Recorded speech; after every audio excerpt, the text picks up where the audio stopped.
Chères internautatrices et chers internautateurs, bienvenue dans ce Moisenal, celui du mois de mars, celui où logiquement tout repart. Eh oui, parce que là on est tous bien assommés par le Festival international des Jeux de la ville de Cannes qui vient de se terminer. Et il est donc temps de faire le bilan de tout ce qui vous a intéressé au mois de février, le mois précédent. Nous allons commencer par le top 10 des jeux qui vous ont le plus excité grâce à notre habile système de calcul. Si tant est que la news vous a intéressé, une vidéo vous a excité, un nombre d'avis incommensurable a été posté sur un jeu, hop, il grimpouille dans le top du classement. Alors donc, quel est le jeu qui vous a le plus excité au mois de février? Il s'agit donc de Via Nebula des Space Cowboys. Et oui, il truste le haut du classement pour plusieurs raisons, vous le verrez à la fin de ce classement, parce que déjà le jeu vous intéresse, puisque c'est un Space Cowboy, il a été présenté durant le Festival international des jeux, et quelques vidéos ont été mises en ligne, vous ont attiré, donc forcément Space Cowboy, Via Nebula, un jeu qui part sur les routes des joueurs un peu sophistiqués, mais qui séduit aussi le joueur qui passe par là et qui s'ignore. Via Nebula risque de faire un petit carton dès son arrivée en boutique. Il est suivi de près par un autre jeu, d'un éditeur plutôt proche des Space Cowboys, puisque lui aussi est affilié à Asmodée, un jeu qui doit faire un énorme carton, d'ailleurs on l'a vu au Festival international des Jeux de Cannes, toutes les tables, et il y en avait, ça ne désemplissait pas, tout le monde jouait à Quadropolis, le prochain Days of Wonder, un truc pareil qui est à la recherche d'un public entre les deux, le non-joueur et le gros joueur, le joueur qui s'ignore et celui qui est déjà conquis. Quadropolis, ça vous excite, ça devrait fonctionner à mort. C'est suivi de près par un jeu qui devrait faire un carton, je vous le donne au mine, monsieur, madame, un jeu incroyable, et oui, forcément incroyable, puisqu'il est dans le commerce depuis au moins 10 ans, il s'agit de la guerre des moutons. Lui-même, Philippe Despalières, une histoire un peu particulière, c'est un jeu qui est sorti il y a quelques années de ça sur Trick Track, chez lui-même, pas de vidéo, eh oui, pas de vidéo, mais lui-même est venu faire un bilan de ce qu'il allait présenter durant l'année 2016, il avait ramené dans ses cartons une boîte de lui-même, je suis complètement crevé, complètement fatigué, là vraiment j'ai pris 3 tonnes de médicaments pour réussir à tenir la ligne droite, donc c'est un jeu, La guerre des moutons, de Philippe Despalières, édité par lui-même. Lui-même est venu nous faire un speech sur ce qu'il allait sortir, mais nous a rappelé qu'on n'avait pas fait de vidéo sur la guerre des moutons, on en a fait une et forcément, on se rend compte qu'elle manquait cette vidéo, puisque des tonnes de personnes ont été la voir, puisque c'est un jeu qui se vend toujours dans le commerce, paf, hop, un petit coup de projecteur et ça grimpe dans le haut du classement. C'est suivi par Meeple War.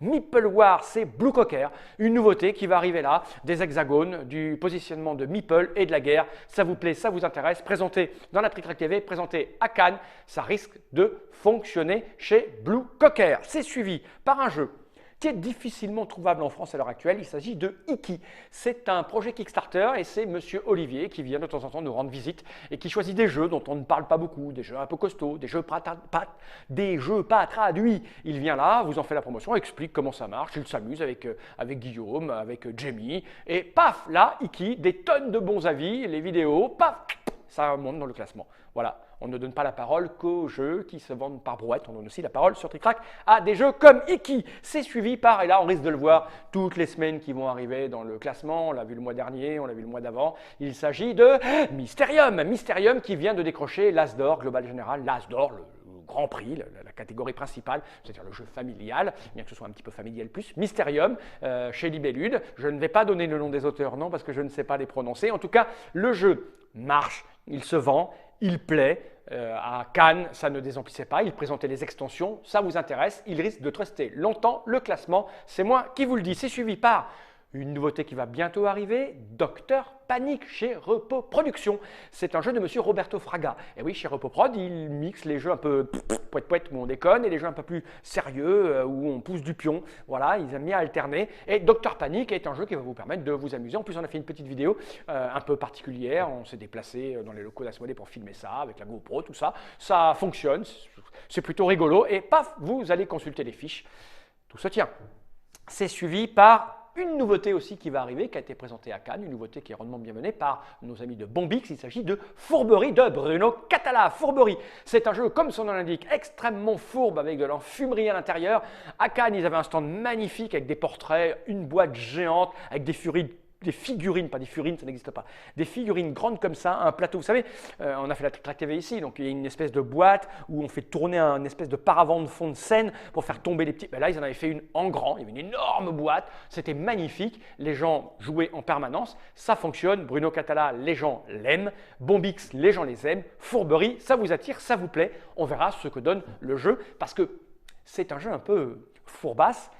Il y a des gens qui n'aiment pas ça. On va voir si malgré tout ça, il réussit à plaire à un maximum de monde. Je n'en doute pas. C'est suivi par un jeu Yellow. Happy Pigs. Eh oui. Alors, je l'ai dit, le classement de Trick Track, il est assez rigolo puisqu'on a des jeux grand public, des jeux très costauds, un peu austères, et puis des jeux familiaux. Et Happy Pigs, c'est un Yellow un peu gai avec des petits cochons. C'est Monsieur Guillaume qui s'en est occupé. Hein. Là, dans la liste, il n'y a pas grand-chose dont je me suis occupé. Il sort beaucoup trop de jeux, donc là, je ne sais pas grand-chose sur Happy Pig pour le moment. C'est Monsieur Guillaume. Hein. Et puis, il fait bien le boulot puisque du coup, vous êtes allé voir les vidéos, les fiches, vous consultez. À Cannes, ils étaient présents, c'était leur nouveauté. Happy Pig, c'est joli, c'est mignon, ça devrait fonctionner. Et c'est sur la 10e place du podium des jeux les plus consultés ce mois-ci. Encore une nouveauté qui vient d'arriver, c'est Z-Man Game Philosophia, c'est Knitvit. Knitvit, voilà. Je ne sais pas ce que c'est non plus. Eh oui, c'est normal, c'est pareil, ça doit être Monsieur Guillaume qui s'en est occupé. Fait tout Monsieur Guillaume chez Trick Track en ce moment. Voilà, c'est le classement des 10 jeux que vous avez le plus regardé. Je vous le dis, hein, comme je l'ai dit au début, c'est vous qui décidez du classement en fonction des news. Parce que nous, on produit plein de news, vous n'allez pas toutes les lire, vous allez lire celles qui vous attirent pour diverses raisons multiples et variées. L'intérêt du jeu, l'intérêt de l'auteur, de l'éditeur, la com, tout ça, les vidéos qui sont drôles, pas drôles. C'est une espèce de mélange scientifique. Comment on sait le faire? Mais les jeux, ce n'est pas tout sur Trick Track, parce que dans les news, nous parlons bien souvent de choses qui ne sont pas que des jeux. Nous abordons des sujets divers et variés. Donc, je regarde pour ce mois-nal, en général, quelles sont les news qui vous ont le plus excité. Alors, la première, celle qui a fait un carton plein, ça parle d'un jeu. Vous avez remarqué que depuis quelques temps, on pousse les éditeurs à directement écrire leurs news sur Trick Track. C'est beaucoup plus efficace pour tout le monde. Ils sont les mêmes à parler le mieux possible de leur jeu. Nous, parfois, on n'a aucune valeur ajoutée, surtout quand il est question d'un concours. Et c'est une news concernant un concours qui a fait un carton rondement mené par nos amis de Space Cowboy. C'est le concours Via Nebula. Ils ont fait un concours où ils demandaient aux gens de répondre dans les commentaires. Alors forcément, ça a généré 500, 600, 700 commentaires. Donc la news, elle a tourné, ce qui a fait monter le jeu. C'est très malin de leur part. C'est très malin. Ils sont forts chez les Space Cowboy. Donc là, la news, le concours de Via Nebula a fait un carton.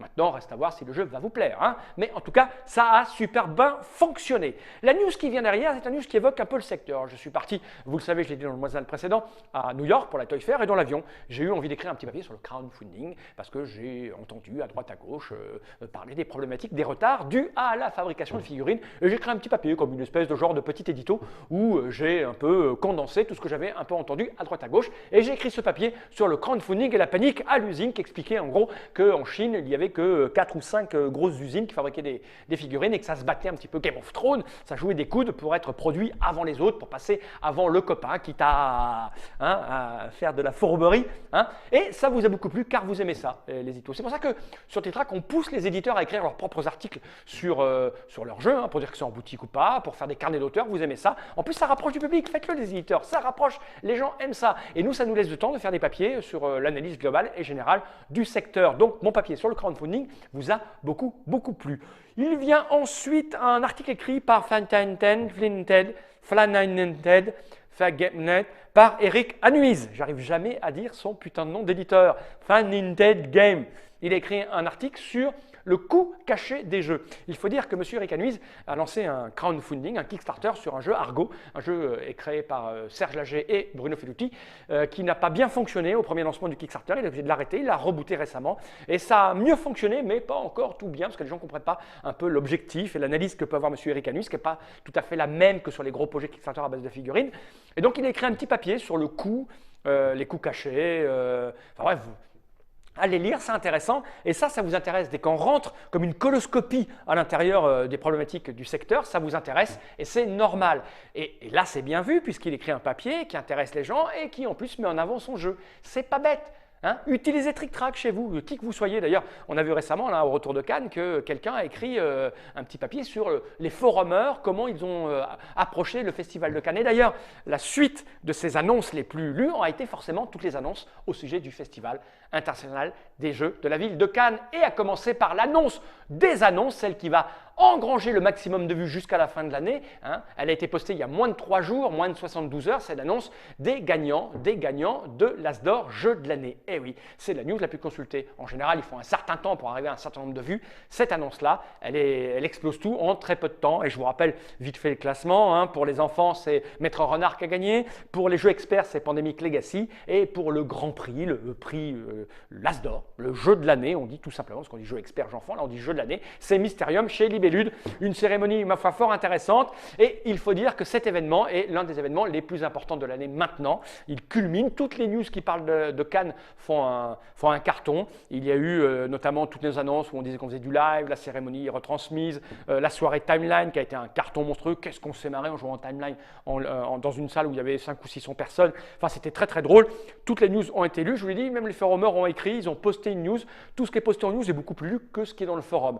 Voilà. Normalement, tout ça, vous le savez, puisque ces classements sont faits à partir de vous, les internautateurs et internautatrices, puisque c'est vous qui allez lire les news, c'est vous qui allez laisser des avis, c'est vous qui allez sur les fiches de jeu. Donc, tout ce que je viens d'énoncer, normalement, vous le savez, puisque vous avez participé à son classement. Et si vous vous contentez du Moisnal pour savoir quoi aller lire, ben voilà, vous avez la liste. Maintenant, vous savez quel jeu aller voir et quelle news aller consulter. On va passer maintenant à ce qui va se passer durant le mois de mars.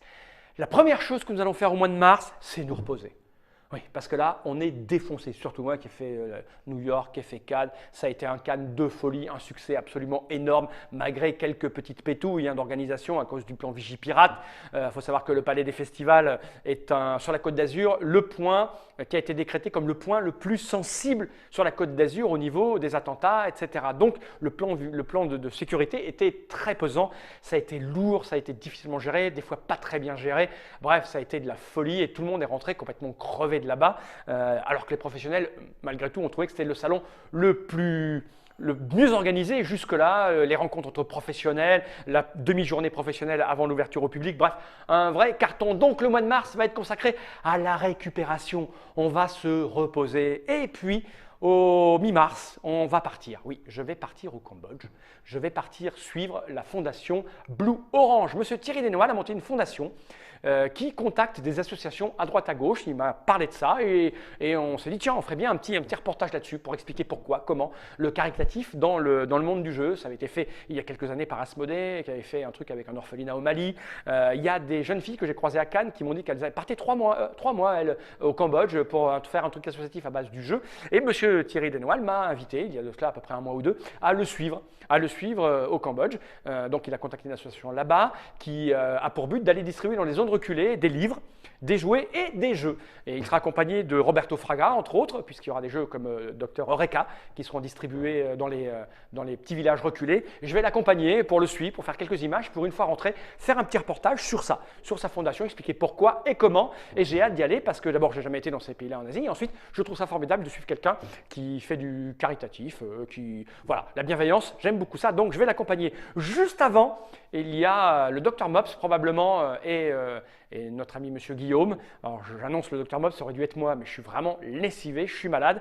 Ils vont aller à Bruxelles. Il y a on appelle ça le Mia Uplay. Voilà. Normalement, c'est un festival consacré aux jeux vidéo et il y a des youtubeurs qui sont là, qui vont parler de jeux vidéo et de leur chaîne YouTube. Et comme Asmodée Benelux est sur le coup, ils ont fait un coin jeux de société. Ils ont décidé d'inviter les youtubeurs, enfin les Trick Track Beurre, on doit dire, je sais pas, oui, nous on fait notre beurre avec Trick Track, donc Trick Track Beurre ça marche bien, tiens, c'est pas con ça, Trick Track Beurre. Bref, des gens qui font des vidéos sur le jeu de société, et donc c'est nous, donc c'était moi, le Mops, Guillaume, mais on va voir comment se répartir les tâches, mais comme je pars une semaine après, je pense que ça va être Guillaume et Mops qui vont aller là-bas. En tout cas, on sera à Bruxelles et on fera un compte rendu. Et c'est là où on va attaquer la dernière petite chose qui va se passer au mois de mars. D'habitude, j'aime bien parler de ce qu'on fait sur Trick Track. Il faut savoir qu'on continue de développer. Les gars sont encore au bout de 2 mois sur la nouvelle Trick Track TV, le nouveau player. Donc, ils bossent d'arrache-pied. Et ce que je vais vous montrer là est quelque chose que l'on va probablement utiliser au mois de mars. On va essayer pendant Bruxelles. Guillaume et le Mops vont probablement l'amener avec eux. Et moi, si je trouve du réseau ou du débit au Cambodge, je vais le faire parce qu'en bricolant le nouveau player de la Trick Track TV, Monsieur Olivier a remarqué qu'il y avait une petite mise à jour récente qui permettait d'installer un petit logiciel sur son téléphone, comme ici, et qui permet quoi? Qui permet de rentrer en contact directement où qu'on soit à partir du moment où on a un petit filet de réseau 3G, 4G ou l'ADSL, de faire un live sur TrickTrack.tv, l'air de rien.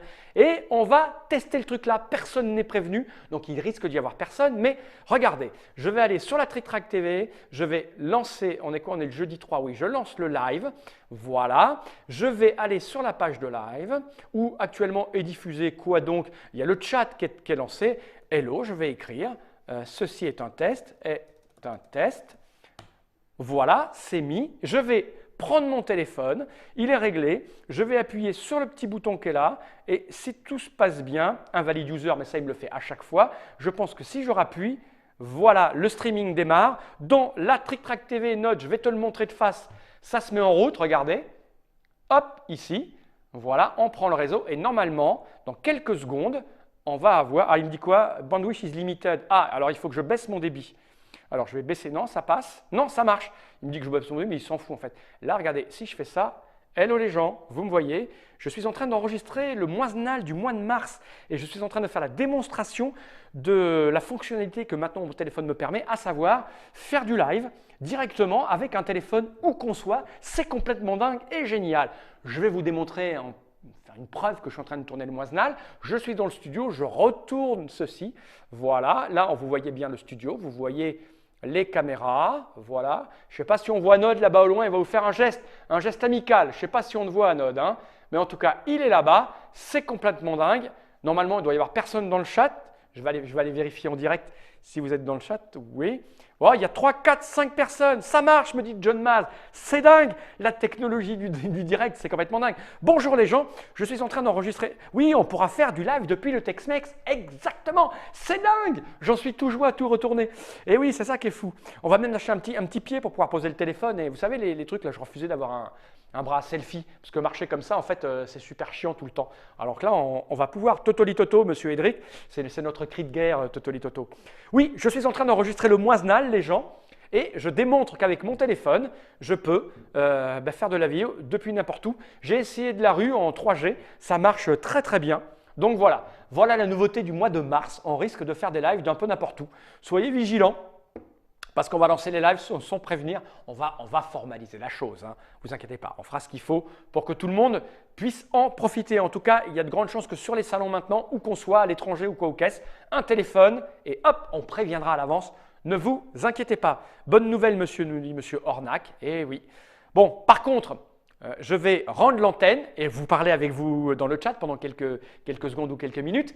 Voilà, c'était le moisnal du mois de mars, celui qui va nous redonner un bon petit coup de punch pour terminer l'année. Il est temps de regarder ses caméras droit de l'objectif et de dire Danny Reich.